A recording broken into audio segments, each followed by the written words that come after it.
네, 지금 금통위 기준금리 결정 발표가 났습니다. 45분 조금 전에 나온 거니까요. 만장일치였나 봐요. 지금 굉장히 빠르게 발표가 됐습니다. 0.5%로 동결이 됐고요. 채권 전문가들, 시장 전문가들이 예상했던 대로 동결이 나왔습니다. 이것보다는 이제 11시 구간대 수정 경제 전망 발표가 있는데 이 부분이 어떻게 좀 나올지 여부 여기에 관심 모아지고 있고 이주열 한은 총재 최근 들어서의 뭐 전 세계적인 금리 인상이라든지 이런 상황에 대한 코멘트에 관심이 조금 더 쏠려 있습니다. 그리고 10시 구간대 현장 나가 있는 기자 연결해서 조금 더 자세한 이야기 전해드리도록 하겠습니다. 일단은 기준금리 동결됐다는 점 말씀드립니다. 그럼 절대 전략으로 이어가겠습니다. 토마토 투자클럽의 문서진 전문가입니다. 안녕하세요. 네, 안녕하세요. 네, 오늘의 한마디는 어떻게 정하셨어요? 네, 최강 소방수 파월이라고 정해봤습니다. 네, 파월 의장의 발언에 주목한 그런 한마디인 것 같은데요. 좀 더 설명해 주세요.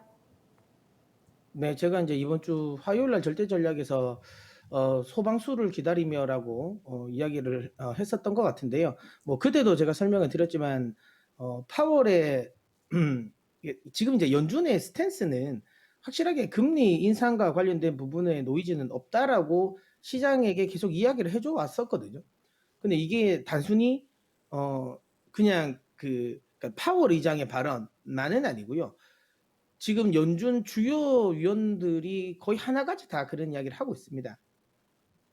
아주 강성 매파 중 하나인 ST 조지 총재까지도 뭐 약간 어떻게 생각하면 워낙 얼마나 답답했으면 안 한다. 이 금리 인상과 관련된 부분 아직까지는 좀 멀었다. 경기 회복과 관련된 부분 시간을 더 둬야 된다. 뭐 계속 그렇게 강조를 하고 있는 상황인 거죠. 연준이 보기에는 지금의 이제 인플레이션과 관련된 그러니까 이 물가 상승은 이 장기적인 물가 상승이 아니라고 판단하는 것 같아요. 명확할 수밖에 없죠. 왜냐하면 지금 물가에 가장 큰 영향을 미칠 수 있는 그리고 장기 물가 상승에 가장 영향을 미칠 수 있는 주택 임대료라든지 그다음 임금인데 이 부분에 인상률이 지금 없거든요.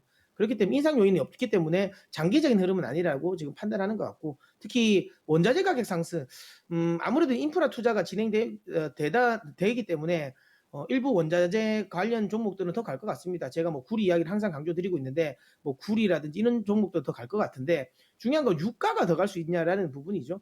뭐 유가 같은 경우는 아무래도 날씨가 좀 따뜻하면 미국 내에서도 셰일 오일 업체들이 다시 이제 셰일을 또 생산할 수 있기 때문에 이 부분은 이제 한 65불이나 요 언저리에서는 막힐 거라고 생각이 들고 있고요. 그래서 연준 입장에서도 물가 상승을 그렇게 신경 쓰지 않는 것 같습니다. 뭐 설사 물가가 많이 올라온다 하더라도 지금 수준 자체가 굉장히 낮다라고 생각하는 것 같아요. 지금 파월 의장은 그런 이야기도 많이 하지 않습니까? 저물가보다는 인플레이션이 낮다라고 이야기를 하고 있고 그 다음에 결국에는 연준의 주요 지금 시선은 고용인 것 같습니다. 고용이 회복되지 않는 상황에서는 긴축에 대한 우려감을 가질 필요는 없다라고 생각되고 있고요. 그래서 이제 파월 의장이 그러니까 어제 이야기하지 않았던 부분이죠. 오늘은 아예 그냥 수치를 이야기를 해버린 거죠. 그냥 3년 동안 물가 상승과 인플레이션의 우려감이 없다는 식으로 아예 그냥 수치를 말했습니다. 이렇게 된다면 시장 입장에서는 확실하게 지금 구간에서는 그냥 그거는 없겠구나. 최소한 올해는 이 긴축은 없겠구나라고 생각할 수 있게 만들어진 거죠. 이 부분이 미국 시장을 좀 강하게 좀 들어 올렸던 부분이다라고 보시면 될 것 같습니다. 다만 이제 이런 식으로 파월 의장이 불은 꺼놨긴 했어요. 큰 불은 진화는 했는데 뭐 그렇다고 해서 그러면 이게 완전히 시장의 우려감이 완전히 진화가 되었냐라는 건데 아닙니다. 아직까지 그 정도는 아닌 것 같고요. 일단은 미국의 이제 추가 경기 부양책과 관련된 표본은 있는데 지금 시장은 또 이쪽으로 또 시선을 그러니까 움직이는 것 같습니다. 추가 경기 부양책도 추가 경기 부양책이지만 지금 미국의 행정부에 이제 계속 이제 인사들이 새로 이제 임명이 되고 있지 않습니까? 근데 이제 임명이 되는 인사들 중에 최근에 좀 껄끄러운 인사들이 많이 들어오고 있죠. 아무래도 이제 기술과 관련된 부분, 그러니까 빅테크 기업들의 이제 규제를 할 수 있는 그런 인사들이 자꾸만 이제 이 자문단에 계속 지금 현재 이 합류를 하고 있다는 점. 이 부분이 이제 아무래도 미국의 기술주의 좀 주가를 좀 발목을 좀 잡을 수 있지 않을까라는 생각을 합니다. 그러다 보니까 미국 같은 경우는 경기 민감주, 금리 상승과 관련된 수혜가 될 수 있는 은행주들 중심으로 좀 상승을 하고 있는데요. 뭐 저는 뭐 계속 이야기 좀 드리고 싶은 부분이 그렇다고 해서 그러니까 뭐 지금은 경기 민감주를 사지 않으면 안 됩니다. 경기 민감주가 포트 내에 구성은 돼 있어야죠. 저는 뭐 소재 업종들, 뭐 철강이라든지 그다음에 정유 화학 이런 종목들은 포함을 시켜 놔야 된다라고 생각을 합니다. 뭐 그러면 그렇다고 해서 미국의 빅테크 기업들의 기술 규제에 대한 우려감 때문에 그러면 기술 성장주들을 그러면 지금은 매도해야 되냐? 그러면 경기 민감주만 가지고 있어야 되냐? 금리 상승에 기술주들이 취약하니까 이제 기술주는 다 매도가 되어야 되냐라는 건데요. 그 부분은 아니라고 생각합니다. 지금 바이든 대통령도 계속 강조하고 있는 건 경제가 완벽하게 회복되고 나서 규제를 이야기한다라고 얘기를 했거든요. 결국에는 올해 안에는 이런 이 빅테크 기업들의 규제와 관련된 부분 또 본격화될 가능성은 크지 않습니다. 크지 않고요. 그 다음에 이건 또 예산안과 좀 다르기 때문에 만약에 이 빅테크 기업들의 규제가 법안이 발의가 된다 하더라도 결국에는 상원에서 굉장히 큰 논의가 많이 진행이 돼야 될 겁니다. 지속적으로 모든 이슈에서 지금 이 캐스팅 보트를 지고 있는 부통령이 결정을 한다라는 것 역시도 사실 민주당 입장에서는 바라는 건 아니거든요. 그래서 빅테크 기업들의 규제와 관련된 부분은 지금 구간에서는 그렇게 신경 쓰지 않으셔도 된다라고 생각하고요. 오히려 저는 뭐 매수의 관점에서 접근해야 된다라고 봅니다. 최근에 이제 미국 주식을 많이 투자하시는 분들 많으실 겁니다. 테슬라가 급락을 하면서 테슬라를 가지고 계신 분들이 굉장히 좀 마음이 아프실 것 같은데요. 저는 뭐 개인적으로 테슬라는 지금 구간에서도 충분히 모아가도 된다라고 봅니다. 물론 저는 테슬라보다는 비테슬라 진영을 조금 더 좋아합니다. GM이라든지 뭐 폭스바겐이라든지 현대차가 원래는 테슬라보다는 성장성이 더 있다라고 보지만 그렇다고 해서 테슬라를 가지고 계신 분이 지금 테슬라를 매도할 이유는 전혀 없다라고 생각을 하고 있습니다. 그리고 뭐 최근에 또 이슈가 되고 있는 아크 인베스트먼트 관련 종목들 많이 급락을 하죠. 최근에 아크 인베스트먼트가 좀 타겟팅을 받는 것 같아요. 제가 보기에는 너무 지나치게 이제 잘 나가니까 시기 질투를 받는 것 같습니다. 아크 인베스트먼트의 이 뭐 야수적인 펀드, 야수 펀드라고 일명하고 있는데 이 펀드의 꺾임도 저는 아직까지는 진행되지 않을 것 같습니다.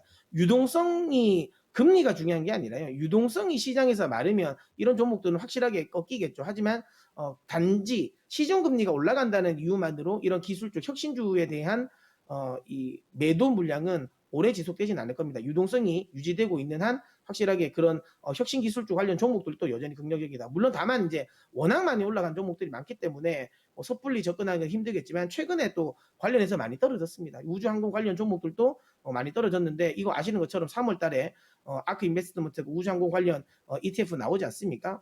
순간적으로 더 상승 나올 것 같고요. 최근에 많이 이제 이슈가 되건 루시드 모터스 같은 경우도 급등 61불까지 왔다가 DA 발표가 나오고 나서는 오히려 급락을 했는데요. 뉴스를 보신 분은 아시겠지만 루시드 모터스 같은 경우는 단순히 전기차만 만드는 회사가 아니거든요. 이쪽도 이제 도심 항공 관련 쪽이라든지 그다음에 이제 ESS 관련 쪽도 계속 사업을 하면서 플랫폼 회사로 성장하고 있는 회사입니다. 그리고 초도 물량과 관련된 부분에 예약 판매도 다 마무리됐다는 점. 최근에 또 루시드 모터스 가격이 또 하락하고 있는데요. 또 매수도 또 해볼 만한 구간인 것 같습니다. 국내 정치 역시도 저는 개인적으로는 여전히 긍정적이다라고 보고요. 조정은 매수의 기회로 활용해야 된다라고 보고요. 미국 내의 기술주 역시도 저는 조정을 이용해서 매수를 해야 되지 않을까라고 이야기 드리도록 하겠습니다. 기술주에 대해서 상당히 긍정적인 시각 내비쳐 주셨네요.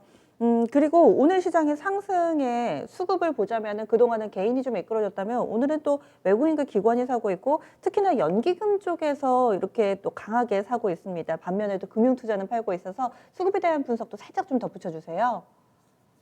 뭐 사실 이제 이 연기금은 이제 뭐 팔만한 이제 위치는 아니죠. 이미 상당 부분을 팔아냈기 때문에 지금 구간에서는 오히려 지수가 떨어지면 연기금은 이제 지수 방어자 역할을 해줄 가능성이 높습니다. 연기금이라는 건 결국에는 시스템으로 돌아가지 않습니까? 일정 수준의 국내 주식 비중이 유지해야 되는 부분이죠. 그러다 보니까 이제 주가가 상승하면 어쩔 수 없이 실제로 국내 주식을 사지 않더라도 수익이 많이 나다 보니까 국내 주식 비중이 자연스럽게 늘어나죠. 이 부분을 기계적으로 최근에 계속 덜어냈던 부분이고요. 오히려 또 반대로 이만큼 많이 덜어냈기 때문에 오히려 지수가 조금이라도 하락을 한다면 충분히 더 매수할 수 있는 여력은 또 더 많이 생겼다라는 점을 감안한다면 연기금의 매도와 관련된 우려감은 저는 지나치게 할 필요는 없다. 오히려 연기금은 이제 시장의 안전판 역할을 할 가능성이 높다라고 보고요. 최근에 지금 아침 수급은 제가 보니까 너무 큰 의미는 없는 것 같아요. 왜냐하면 급락에 따른 뭐 그냥 재반등 흐름이긴 한데 어제 급락이 나왔을 때도 매도 볼륨은 크지 않았거든요. 그만큼 지금 매수도 오늘 또 급등은 하고 있지만 매수 볼륨도 크지 않습니다. 그러니까 지수 자체는 급등락을 하고 있지만 수급적인 부분은 약간 관망이라고 보면 될 것 같고요. 이 흐름은 추세를 잡았다라기보다 하락이든 상방이든 추세를 잡았다라기보다는 좀 옆으로 횡보할 가능성이 높지 않을까라는 생각을 합니다. 아직까지 뭐 조금 더 수급은 시장의 흐름을 보고 본격적인 수급이 들어오지 않을까라고 생각되네요. 알겠습니다. 그리고 강조해 주실 만한 종목이나 섹터 있으시다면 간략하게만 좀 알려주세요. 예, 뭐 최근에 이제 가장 탄력을 붙일 수 있는 섹터는 반도체라고 볼 수 있습니다. 예, 저는 반도체 관련 종목들 계속 집중하셨으면 좋겠습니다. 알겠습니다. 고맙습니다. 네. 네.